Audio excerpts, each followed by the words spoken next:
Hello, everyone. Welcome back to Intelligent Business Process Management, where technology meets people and process.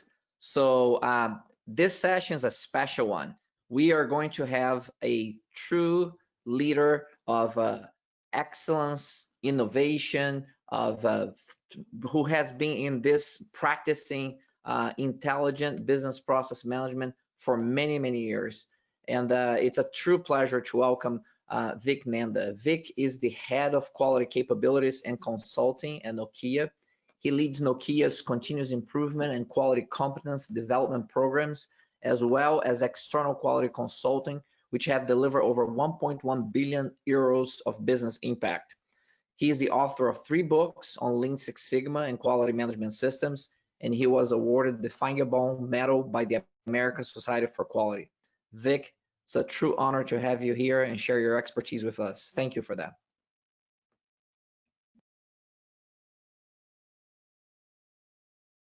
Thank you, Jose. Appreciate it. Okay, so welcome everyone to this session. And let's get right into the topic of how to identify and fix points of failure in your business processes.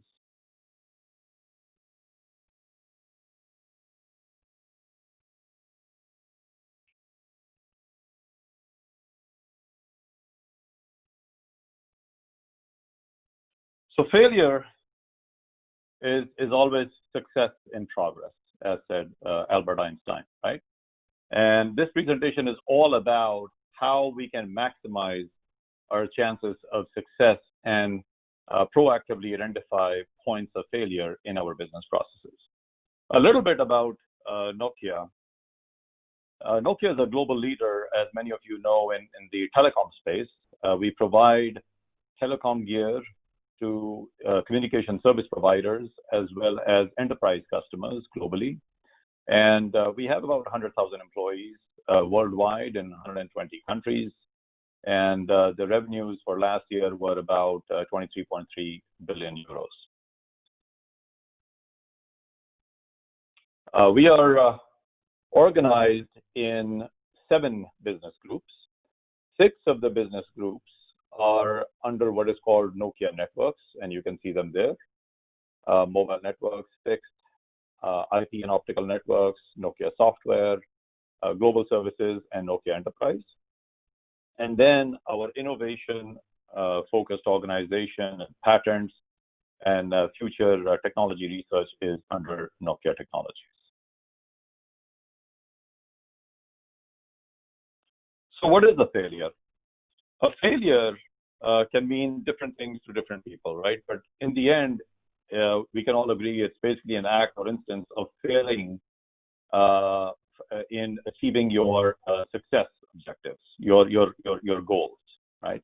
And it can take shape of, first of all, customer or business requirements not being met. It can be process defects that are having negative consequences in terms of rework, COPQ, lead time delays, poor quality output. It can be blockage in execution that causes delays. It requires any kind of rework in the process, incorrect execution. So these are all different kinds of failures one encounters in business processes. And the objective here is when we have a process that either we are in the process of designing or a process that we have been using and we've been encountering failures with, how can we identify those points of failure and minimize those points of failure?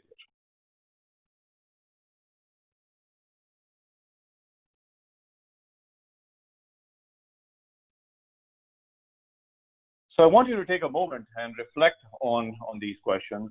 Do you design robust processes by anticipating process failures? Do you know how to identify all points of failure in your business processes? How do you do it? Do you follow an ad hoc or a structured approach to identify and resolve process failures?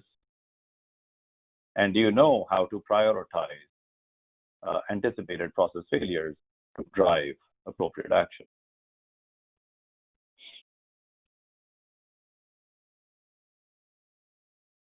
So in this presentation, we are going to cover how to identify all possible points of process failure, like I mentioned, how to assess what we call seriousness of consequences for each failure, because ultimately the improvements that you're driving, it has to be determined by the consequence of the failures, the points of failures in your process.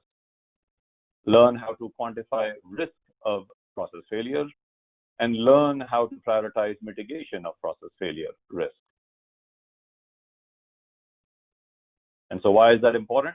To prevent or reduce customer experience defects, to meet or exceed customer expectations, and to reduce the cost of poor quality from internal and external failures.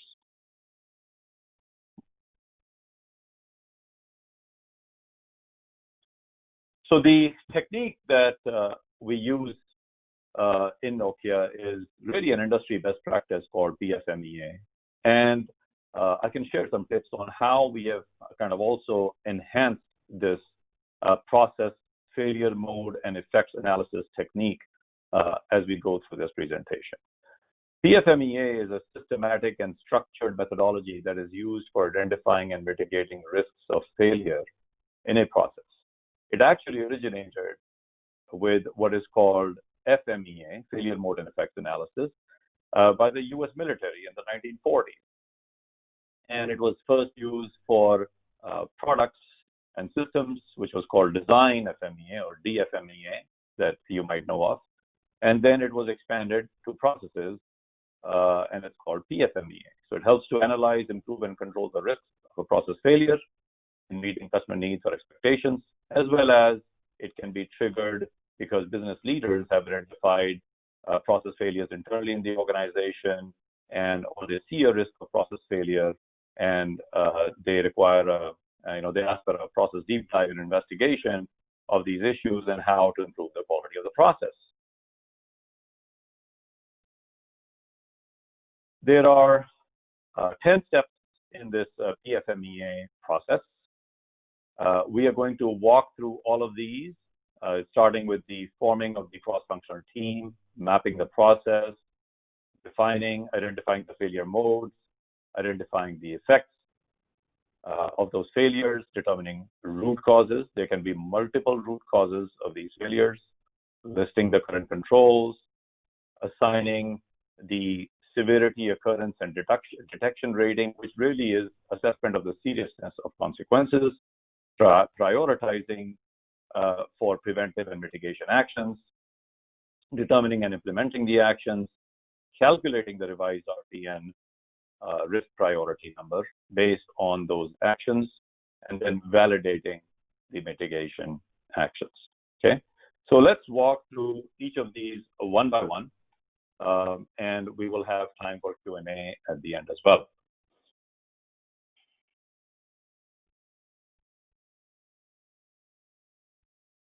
So how does it work? This is what the template looks like for process FMEA. It's really very similar to the template you might have seen for a failure mode and effects analysis. The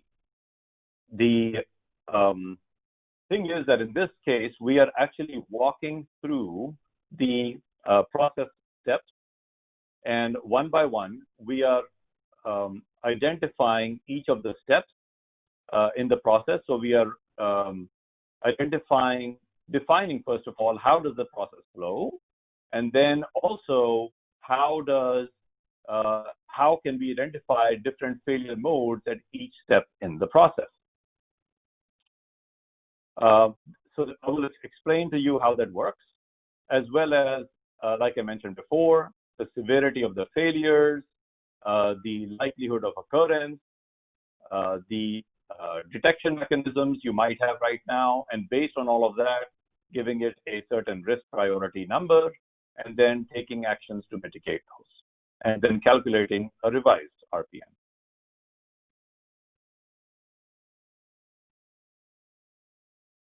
So these are really, if you think about it that way, that first is kind of the diagnostic part, and then second is really the improvement part. First is the as-is situation, you're assessing the as-is situation, and then identifying actions to reduce those risks of failure.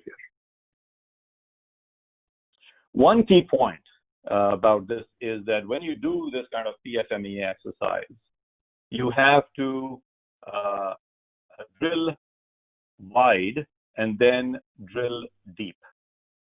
So what that means is you have to identify for at each step in the failure in the process, what might be different causes for that failure to happen, and I'll get into that. Individually drill down into the root causes for each of those. Okay, so drill wide, then drill deep. So now we go through the 10 steps that I had introduced earlier. We form first of all, the cross-functional team. This is like in any improvement, you want to have all your process stakeholders involved, bringing in your customer, your internal customer, or it might be even external customers, your process practitioners, those who are providing inputs to the process, those who are, like I said, taking output from the process, which is your customer, those who are managing and controlling the process. So all of those stakeholders, it should not be just quality doing it in isolation. Then you start off with mapping the process. Map out, you can start with a SIPOC, supplier input process output customer kind of map. And then you drill down and you map out the entire process, which is called the process flow chart or process flow diagram. Okay? Because you really want to understand all of the steps in the process. One important tip here is that if you keep it at a high level, you will not be able to identify potentially all points of failure in the process. So it is just like the concept of lean. Waste is very deep in the process, and if you just map it at a high level, you will not uncover all the waste. And these kinds of process failures really are a type of waste as well, right? We know waste is what is called downtime, the 8 different types of waste, defects, overproduction, waiting, and so on and so forth, right? And this is the first one, defects. So the best way to identify points of failure is to get down into the details, okay? So make sure that you map the process at the appropriate level. Then to identify the failure modes, the goal is to identify and capture every possible failure mode that is brought up by the team. So we start off with a SIPOC, and a failure mode is a deviation from the customer expectations. And for example, if the customer expects a success rate of 98% and we're delivering 97% or even less, these are all failure modes. So why is it happening? The outcomes are dictated by the quality of the process, right? So what can we do in the process to improve the process and deliver better outcomes? So now some practical tips when it comes to identifying process failures. So now envision this, that you have mapped out your process and you are now starting this exercise of identifying process failure modes. At each step in the process, you have to trace how a transaction will flow through that process or how you would step through that process, and ask at each step, what happens if the input for that step is missing, is not there? What if it is incorrect? What if it is incomplete? What if it is delayed? What will happen? So that's for the inputs, but that's not the only thing that can cause a failure. What will happen if the process step is executed incorrectly? So really, what you're doing is you're asking these questions, what if, and you are fleshing it out completely. You do not want to stop your team and say, well, that might not happen, so let's not discuss that. You want to list all these failures, and in the prioritization, the ones which are less important or have less serious consequences are going to go down to the bottom, okay? So how you do this is you work with those stakeholders that I mentioned. You get the people in a room and ask what can go wrong, trace the process, or like we say, in the case of physical process, when possible, you go to Gemba, okay? So there's only really 2 ways of walking the process, with the practitioners in a room or going to Gemba and observing the process in action.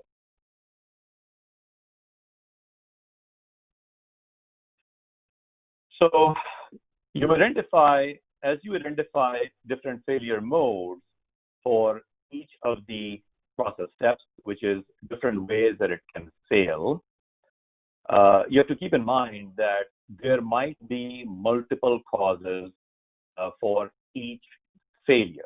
Okay, you have to assess the impact of each failure mode. What is going to be the impact on the customer, on the user? How would they perceive this? And consider the sources of the failures. Like I mentioned, there can be multiple sources. There are tools and techniques we are all, as quality professionals, we are familiar with, such as fishbone diagram, Ishikawa diagram, and 5 whys analysis. And we want to uncover all of the root causes for these different failure modes. We want to also identify, and by the way, when we're doing that, we're also rating the severity. Okay, and I'll get to that in a moment. I'll show you how you rate the severity. You also list the current controls. For each cause or each failure mode, identify existing controls, which are of 2 types, either preventive or detective controls.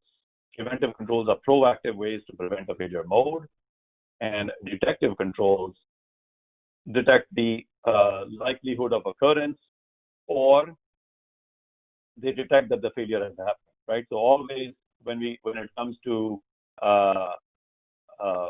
detection, it is better to be able to tell that a failure is about to happen, to detect a imminent failure, as opposed to a failure that has happened, like a silent failure, and it goes unnoticed for several days.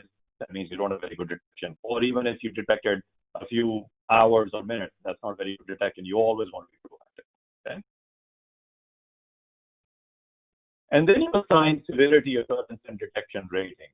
So what that means is for each of those failures, you have to assess on a scale of 1 to 10, what is the impact on the user or the customer. And this has to be quantified. This has to be something that is shared. This rubric is established and shared with everyone in the workshop, because without that, a 5 on a scale to 10 on a scale of 1 to 10 can mean different things for different people.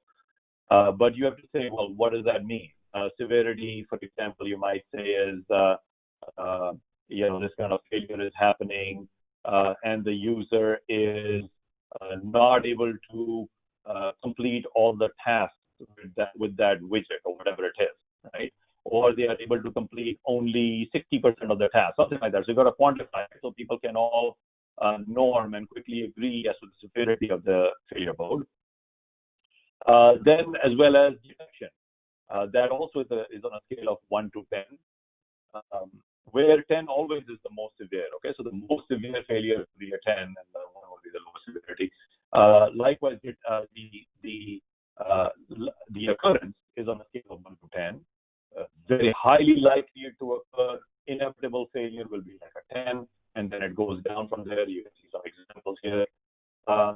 And then finally, a number on the scale for the detection as well. Okay. So the detection is on a scale of 1 to 10. Again, if the detection is very, very poor, then it's going to be a 10 on a scale of 1 to 10. Okay. And likewise, if the detection is very good, it's going to be lower. Why are we doing this? Because in the end, we're going to multiply these 3 and get a risk priority number. So the most severe failures are going to be severe effect, highly likely to occur, and almost a complete inability to detect such a failure. Okay.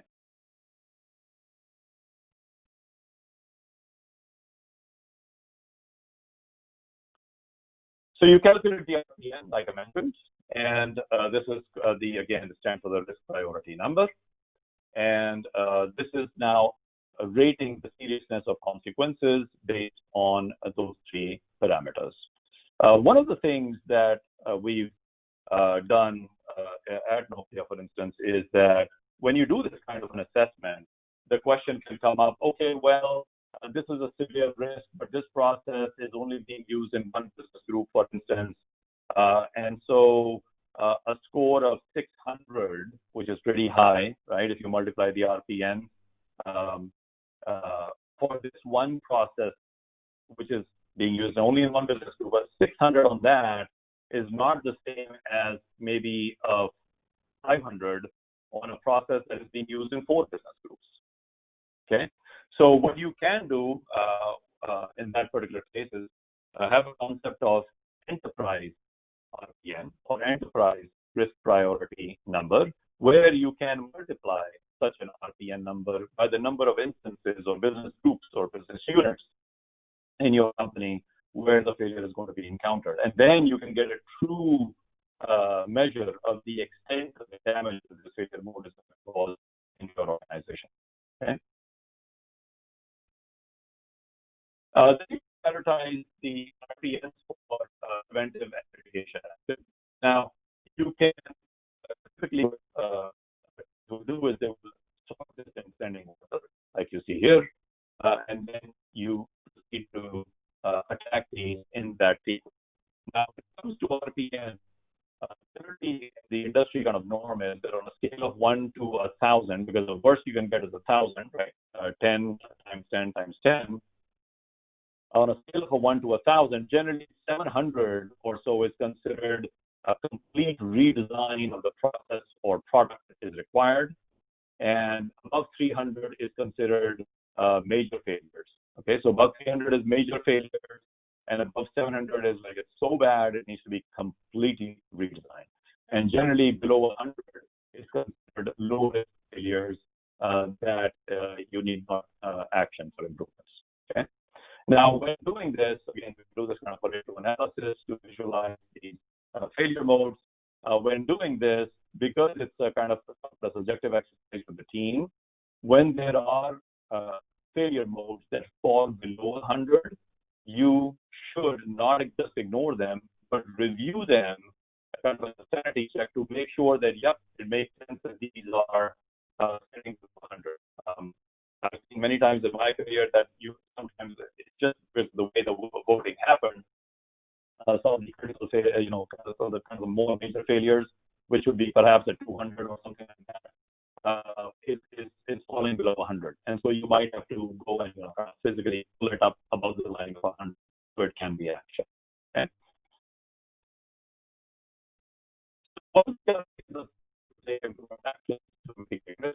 Discuss alternatives as a team for most optimal action.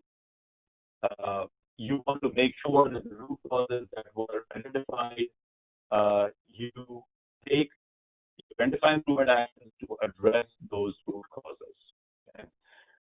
Ensure that the actions are assigned with the person responsible, and one way that you're going to check the efficacy of these actions, really a key way that organizations use, is to pilot these actions. So what typically happens is when you do this kind of workshop, you have an initial RPN number, and then you kind of forecast what the RPN would be if these actions are taken. So you say, we had a workshop, this risk was at an RPN of 800, we identified actions, which we could drop it to about 300 or 200 or whatever, right? Again, your goal is always to get it below 100. I'll get to that also in a moment. That sometimes if you're not able to get it to 100, okay? So that is a forecast, and then you will actually go and pilot it, and then you recompute the RPN and say, oh, wait a minute, we had estimated that this would drop to 200, but it's actually only 400. Okay. So that is where the piloting comes in. So just when you forecast, that is not the true RPN, that's the projected RPN, and the true RPN comes actually once you piloted and you have results from it. Okay? So keep actions innovative and lean, look for quick wins. We're doing this. Keep it simple and just improve your process as much as possible to do specific goals. Okay? So what we're trying to do with reducing this RPN is first of all, this mix that people have that hopefully can't do anything about the severity of the failure. That's not true. You can reduce the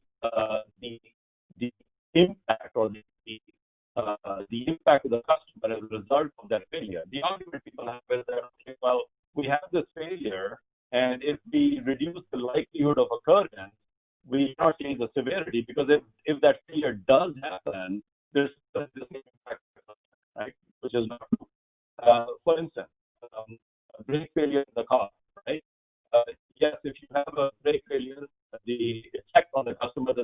severity can be catastrophic. It can be, again, there are definitely passengers in the car. However, as part of your improvement actions, you might say, okay, we're going to install so many airbags and seatbelts and so on and so forth. So the impact to the customer can be reduced, even if the brakes fail. Okay, so that's something to keep in mind, and believe it or not, I see this kind of confusion even with certified Lean Six Sigma belts, that they think that severity cannot be changed. And number two, of course, people focus on reducing the likelihood of occurrence and improving detection. Okay, but you've got to focus on all three of them. Okay, and then of course the likelihood of occurrence is how can we minimize the odds of this happening, right? And the improving the detection. One point on that is your detection, like I said before, is good if it is, let's say, many days before a failure, you can detect it can happen. Okay, it is worse if it is just a few hours before. It's even worse if it's just a few minutes or seconds before. It's horrible if it's after the fact. Okay, so that's kind of how your detection gets scored, with the worst being attempt. Okay, so like I mentioned, you calculate the revised RPN, and you can see now how the RPN changes from the initial score to a lower score. This is a forecast, and then you can pilot and see the true RPN. Now, a comment here about the RPN reduction that I just mentioned a moment ago. When you do these kinds of exercises, you will find a situation that the RPN from 822 can be reduced to 3, or something like that, right? And then you do your presentation to management to say, well, that is still high level. This is where, first of all, you should always present your results in a visual manner, right? Like I showed you with the failure modes, the Pareto chart. This is where you can say, well, to reduce it further below the threshold, so much investment is required. So, for example, a backup system for a failover, in the case of IT systems, right? And I've been in these kind of exercises where we show the original risk profile, the bar chart, we show the reduced risk profile, we show the threshold line of 100, and we highlight the bars which are still unacceptably high above that 100 threshold line, and how much investment is needed, the justification to reduce each of those RPNs. Okay, so it gives you a business case to ask for investment, and management can see really objectively the reduction in the risk profile as a result of providing those additional resources. Okay, so then you pilot, and you will see, this is how you want to present your results. You do the initial Pareto analysis to show which are the most severe, and then you do a comparison like this, and you can have the lower line at the 100 point, at 100 RPN, the threshold line, and if there are any of these bars are higher, then you can justify it with the what is needed to reduce it further. Or perhaps it has to be accepted, and there is just contingency because the risk cannot be reduced. It's beyond your control. So when you're piloting this, these are actionable scenarios in which you're going to be exercising the process and the new process that you're designing or process improvements that you have made, and verify the RPN that you're actually achieving is matching what you had forecast. Okay. And always, by the way, we are doing this in descending order. Okay, so this is the descending order of the risks. You can have it just by descending order of RPN, or like I mentioned before, if you want to factor in how much will you see this in the entire corporation, you can have the concept of enterprise risk priority number and calculate the true impact to the organization. Now, what about prioritizing risks of process failure? One way you can assess this is like in terms of which ones you should act on, right? So you've done this RPN scoring, you've done this ERPN, you've prioritized them, but which ones should we really go and act on, in what priority sequence? Many times organizations will just take that RPN sequence, like I mentioned, in descending order, or the ERPN, the enterprise RPN. but also you have to think about the actions that are most going to reduce your risk. So that's another way to look at this. And again, this is something different, which is not in the traditional RPN methodology, is where you can, I'll just describe it quite simply. You might say, well, okay, the RPN here was 800, most severe. We can reduce it to 600 or 500. Okay, so a 200 or a 300 point drop. Meanwhile, there's another risk, which is RPN of 700 or 600, and you can reduce it to 50. So there's a huge decline in the risk exposure of your organization. Okay, so you have to think about, you have to discuss with your team, what is it that makes sense? This concept of looking at reducing the overall risk exposure maximizes the benefit to your organization of mitigating those risks, right? Likewise, if you just do RPN, is that appropriate, or you should look at the enterprise risk? Okay, so there are different concepts. You can look at RPN reduction. You can the absolute value of RPN reduction. You can look at the absolute value of enterprise risk reduction, or you can look at the magnitude of reduction. Okay, the old minus the new, and go after the ones which give you the greatest reduction in risk. Okay, so that is all to explain how this left axis works, and then on the other axis here is the cost of implementing those actions, difficulty, and really what this is showing is the highest priority ones is whatever you choose is the greatest reduction in risk and the least cost, least difficulty, greatest in your control, what is also called a control and impact matrix. It's not cool. And then you take all your risks and you just put all these stickers here, or your post-its if you're doing this kind of on a whiteboard exercise. That's how it is generally done.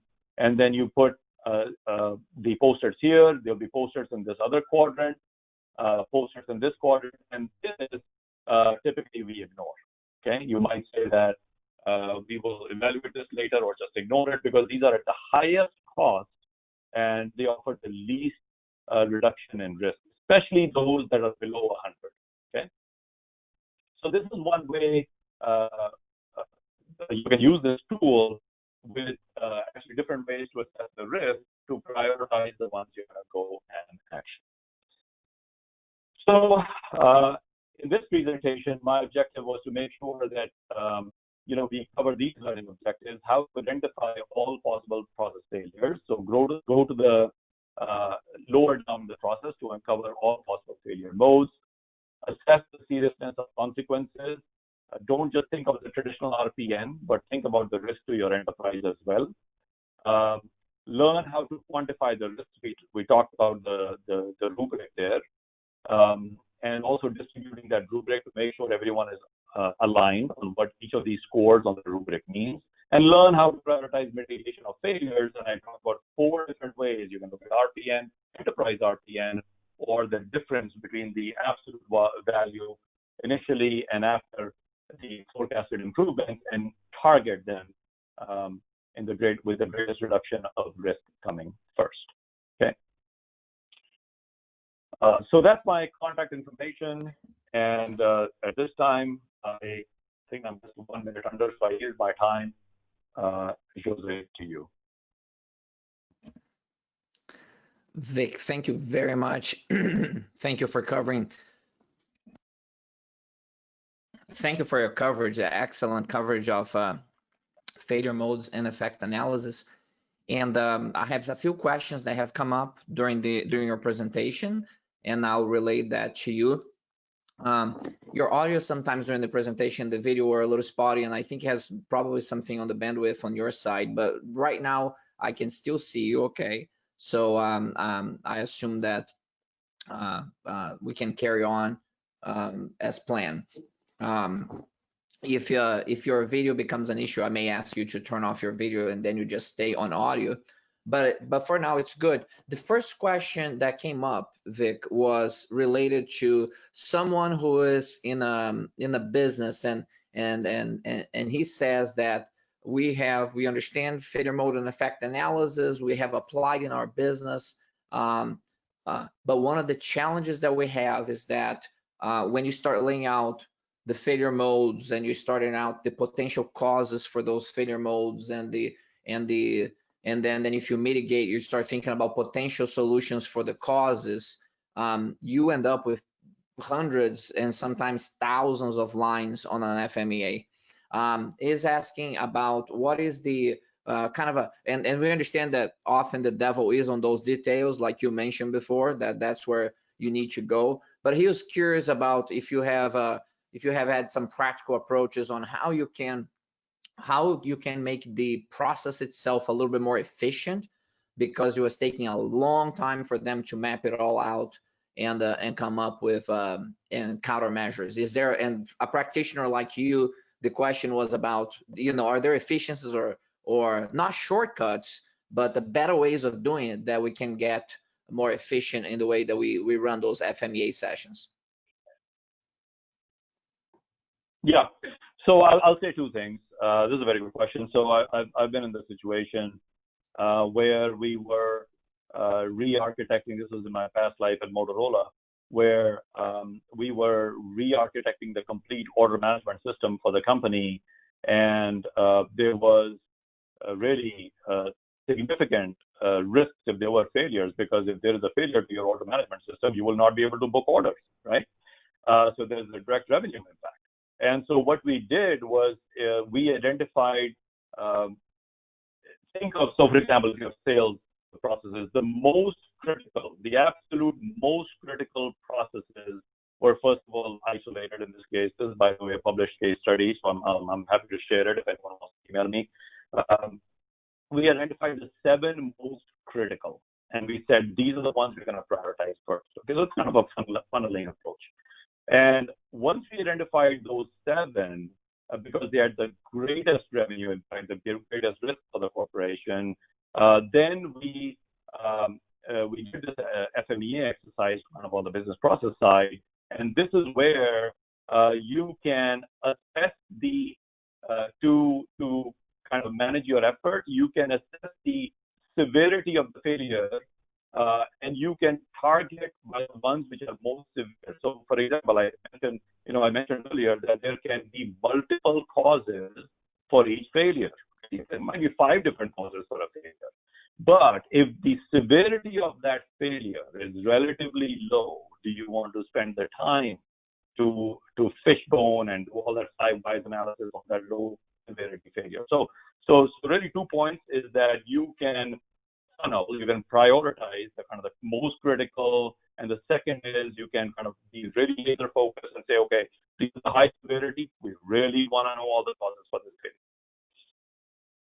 Very good, very good. Someone else who has a background in the automotive industry made a comment about them having very detailed design FMEAs and then process FMEAs, and then they can be, again, very lengthy, take a long time, a lot of collaboration, and then initially they did this as a collaborative effort where they'll bring people together to do it as a collaborative effort in the same room, and then they have evolved it to certain software applications that have allowed that collaboration to happen kind of on an ongoing basis. Curious on your perspective, without necessarily, praising any specific software, how has software been helpful to you in implementing FMEA when you have, again, maybe 100 people who are collaborating on a car design, and they have a design FMEA that then will become a process FMEA, and you're constantly redoing, design and process items. So have you seen like enterprise systems for FMEA that have been helpful in your opinion? So I'll be honest, we don't use any software as such for FMEA, but we have done virtual. We do these virtual kind of WebEx or GoToMeeting kind of FMEAs all the time. And what we do is you have to, because like you said, there's a lot of stakeholders involved. You have initially, as an initial pass, can meet with the respective team for a certain module, for example, and identify the failures more, but then you have to come together as a team to show the results that came from these kind of subgroups or work groups. Okay, because you can't have 50 people together. So that's kind of how we've done it. In fact, we've even done root cause analysis sessions because that goes hand in hand with the FMEA in smaller teams. And then it's kind of more the level set where you get other people together, but not as a kind of a tool that facilitates, if that's what you're alluding to, for FMEA. Very good. Vic, I'm going to ask you to turn off your camera because I think there may be a little bit of a bandwidth issue on your side. So I hope that by doing that, we can hear your audio a little bit better. So we'll keep going with the audio only. So the next question has to do with applications and Nokia itself within the company. Yeah, the question was, can you talk a little bit about how you're using this process within the organization and what that experience has been like? Yeah, so a little bit about Nokia. I originally came, for instance, from Motorola, where a lot of us there came from Motorola through an acquisition that Nokia did. And with that came a very strong culture of quality and continuous improvement into Nokia. And since we came into, this was about in 2011 that Nokia acquired this business, in the last 6 years, the total impact from all of this quality and continuous improvement has been 1.1 billion euros. That's a billion euros. And there is now over 1,000 Lean Six Sigma belts in Nokia worldwide, Master Black belts, Green belts, Lean belts.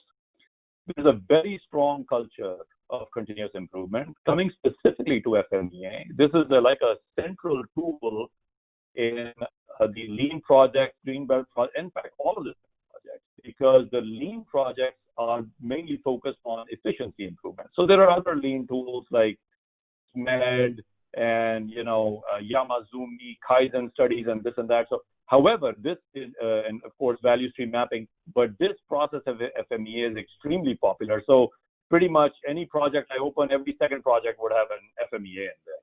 Okay, so that's a kind of a short answer. Over 1,000 belts, and easy estimate is probably 40 to 50% of them are using FMEAs throughout the corporation globally. Very good, very good.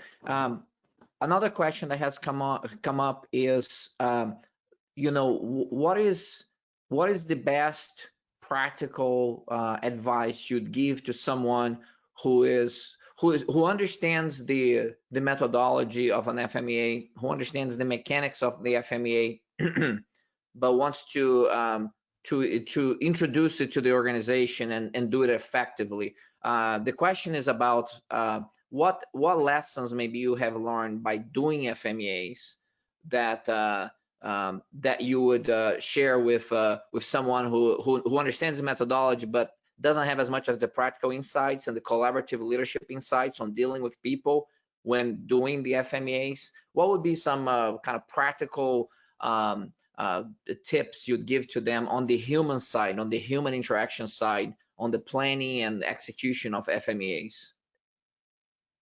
Yeah, so that's a broad question, but this is very important.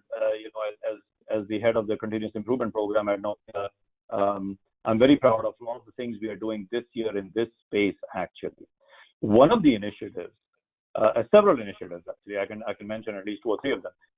One of the ones is we have launched these small communication packages in the company that go to all Nokia leaders worldwide every month, one tool at a time.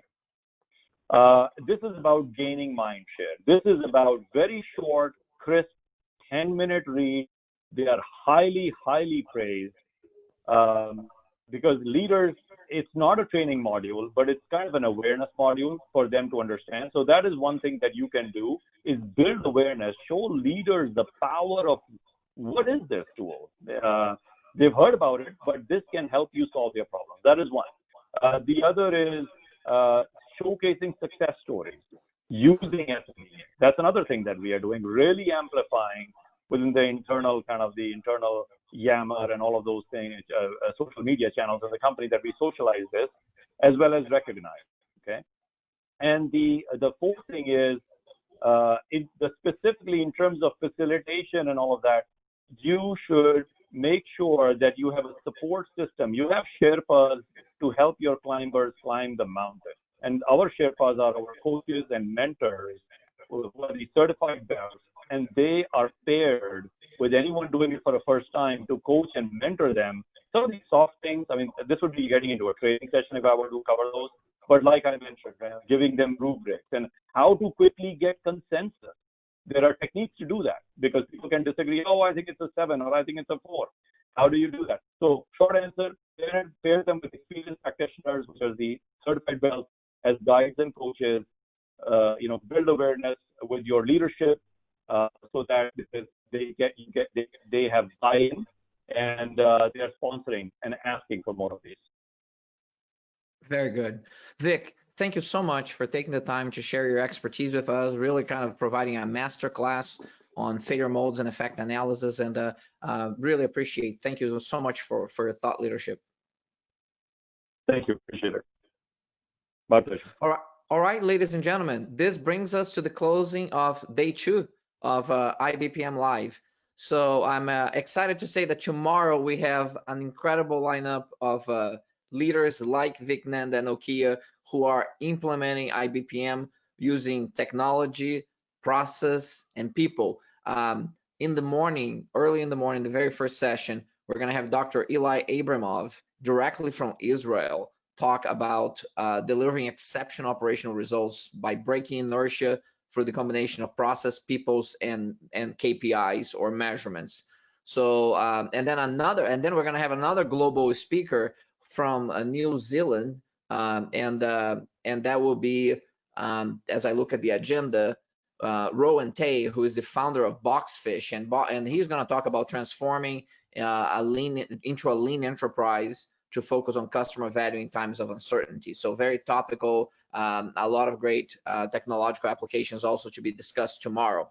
So you can check out the agenda. You receive the link on the full agenda, and we hope to see you back tomorrow. And thank you for joining us today. Have a good rest of your day.